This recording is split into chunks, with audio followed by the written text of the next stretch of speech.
Tonight, I have a special guest joining me all the way from Beijing, China, to discuss the challenges of trade between the U.S. and her home country. She's the host of a primetime English-language television program overseen by the CCP, the Chinese Communist Party. And though she and I may not agree on everything, I believe this is actually a really unique opportunity, an opportunity to hear a very different view. Now, as these trade negotiations stall out, it's helpful to know how the Chinese Communist Party is thinking about trade and about the United States. Now, in the interest of transparency, I should explain that I don't speak for anyone but myself as the host of a Fox Business show. My guest, however, is part of the CCP, and that's fine. As I said, I welcome different perspectives on this show. With all that in mind, I'm very pleased tonight to welcome Ms. Liu Xin, host of the primetime opinion program, The Point with Liu Xin, to Trish Regan Primetime tonight. Now, just quickly to the viewers, please bear with us as we have a significant time delay in our satellites between Beijing and the U.S. And because of that, we're going to do our very best not to speak over each other. But Xin, welcome. It's good to have you here.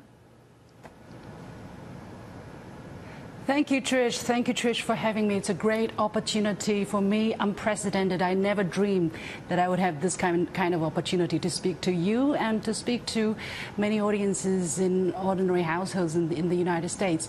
Yeah, it is indeed you said a couple unprecedented. Of things which Hang on, I need to correct. I need to correct I'm because ask you. I'm going to jump in. I guess our satellites are getting kind of I am weird. not. But tell me, yeah, forgive me. You are not what? Yeah. Trish, I have to get it straight. I am not a member of the Communist Party of China. This is on the record.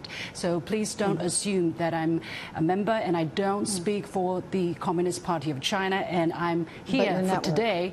I'm only speaking for myself as Liu Xin, a journalist working for CGTN. So if anybody wants to quote me or anything, please put my name there at least. Okay, appreciate it. What's your current assessment of where the trade talks actually are right now? Do you believe, give me your current assessment of where we are on these trade talks.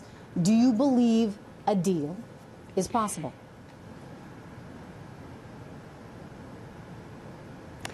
It is true that the satellite connection is not very good, but I believe that you're asking me where we are in terms of the trade negotiations.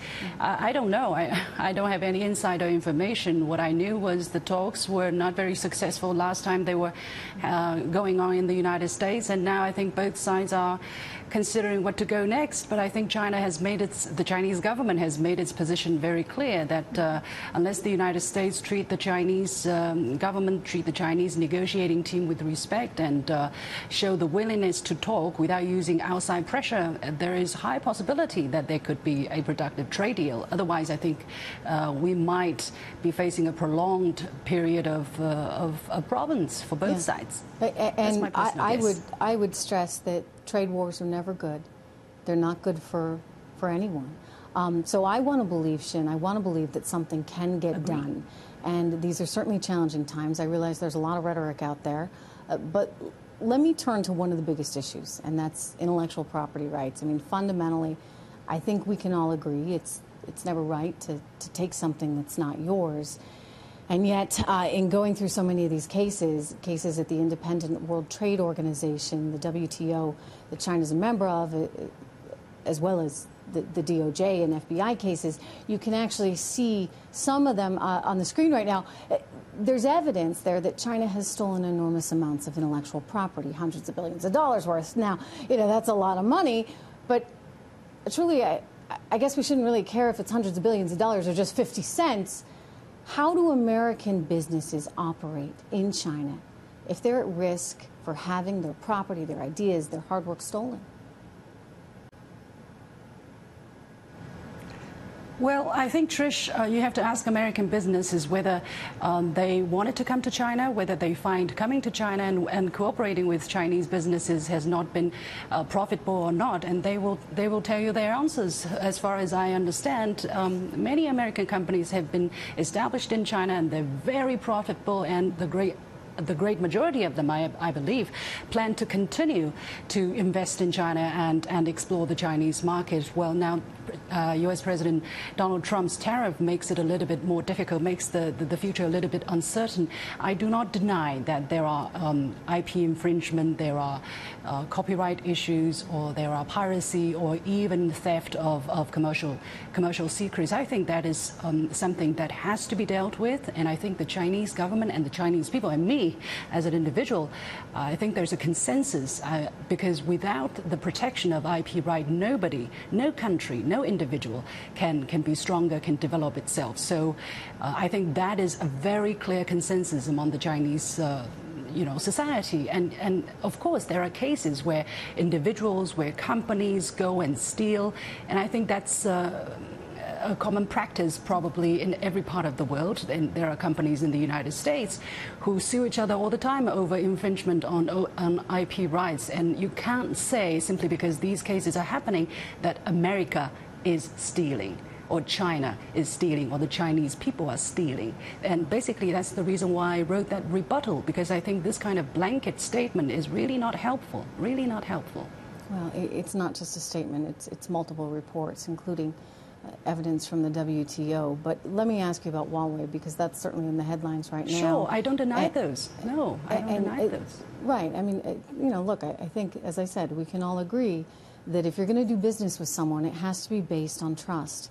And you don't want anyone stealing your valuable information that you've spent decades working on. Anyway, no. China passed a law in 2017 requiring tech companies to work with the military and the government. So it's not just individual companies, right, that might be getting access to this technology. It's the government itself, which is an interesting nuance. But I get that China is upset that Huawei is not being welcomed into the U.S. markets. I totally get it. So let me just ask you this. It's an interesting way to think about it. I think, what if we said, hey, sure, Huawei, come on in. But here's the deal. You must share all those incredible technological advances that you've been working on. You got to share it with us. Would that be okay? I think it is, if it is through cooperation, if it is through mutual learning, if it is through, if you pay for the use of this IP, of this high technology, I think it's absolutely fine. Why not? We all prosper because we learn from each other. I learned English because I had American teachers. I learned English because I had American friends. I still learn how to do journalism because I have American copy editors or editors. So I think that's fine so long as it is not illegal. I think everybody should do that, and that's how you get better, right? But you mentioned something pretty important, which is that you should pay for the acquisition of that. And, look, I think that the liberalized economic world in which we live has valued intellectual property, and it's governed by a set of laws. And so we all need to kind of play by the rules and play by those laws if we're going to have that kind of trust between each other. But I think you bring up some good points. Let me turn to China right now, which is now, wow, the second largest economy. At what point will China decide to abandon its developing nation status and, well, stop borrowing from the World Bank? Well, I think this kind of discussion is going on, and I've heard very live discussions about this. And indeed, there are people talking about China already becoming so big. Why don't you just grow up? Basically, I think you said it in your program as well. China grow up. Well, I think we want to grow up. We don't want to be, dwarfed or poor, underdeveloped all the time. But it depends on how you define developing country, right? If you look at China's overall size, the overall size of the Chinese economy, yes, we are very big, the world's #1. But don't forget, we have 1.4 billion people. That is over 3 times the population of the United States. So if you divide the second largest overall economy in the world, basically when it comes down to per capita GDP, we're I think less than 1/6 of that of the United States, and even less than some other more developed countries in Europe. So you tell me, where should we put ourselves? This is a very complicated issue because per capita, as I said, is very small, but overall it's very big. So we can do a lot of big things, and people are looking upon us to do much more around the world. So I think we are doing that. We're contributing to the United Nations. We are the world's biggest contributor to the UN peacekeeping missions, and we're giving out donations and humanitarian aids and all of that because we know we have to grow up. And Trish, thank you for that reminder. Let's get to the tariffs. I've seen some of your commentaries too, and Xin, I appreciate that you think China could lower some of its tariffs. I watched you say that, and I'm totally in agreement with you. In 2016, the average tariff, effectively a tax, that was charged on an American good in China was 9.9%. Now, that was nearly 3 times what the U.S. was charging. So what do you say about this? What do you think about saying, hey, you know, to heck with these tariffs. Let's get rid of them altogether. Would that work? I think that would be a wonderful idea. I mean, don't you think for American consumers, products from China would be even cheaper, and for consumers in China, products from America would be so much cheaper too. I think that would be a wonderful idea. I think we should work towards that. But you know, you talked about rule-based system, rule-based order. This is the thing. If you want to change the rules, it has to be done in mutual consensus. Basically, when you talk about tariffs, it is not just between China and the United States. I understand if you lower tariff just between China and the United States, the Europeans will come, the Japanese will come, the Venezuelans probably will come and say, hey, we want the same tariff. You can't discriminate, you know, between countries. So it is a very complicated settlement to reach, and I think the last deals, right? Agreement that China and the about trade, yes, I'm talking about tariffs. And I think the last time when the world agreed on the kind of tariff reduction China should commit to was exactly the result of multilateral and years of difficult negotiations. The United States saw in its interest and decided to what degree they can agree or to what degree they can lower their tariff. Nobody put a gun at their head. And China agreed to, although with some difficulties, to lower our tariff considerably. It is all the decision of countries according to their own self-interest. Now, things are different. Yes, I agree. 20 years later, what are we going to do? Maybe these old rules need to be changed. You know what? Let's talk about it. Let's do it according to the rules, the same rules. And if you don't like the rules, we'll change the rules. But again, it has to be a multinational, a multilateral decision I process. would just say, you know, you can go back to the trade agreement of 1974, Section 301. There is a rule that enables the United States to use tariffs to try and influence the behavior of China should it be stealing our intellectual property. And that, I think, in some ways is part of what this all comes back to, and it's this sense of trust. And I hear you on the forced technology transfer, and I think that some American companies perhaps have made some mistakes in terms of being willing to overlook what they might have to give up in the near term.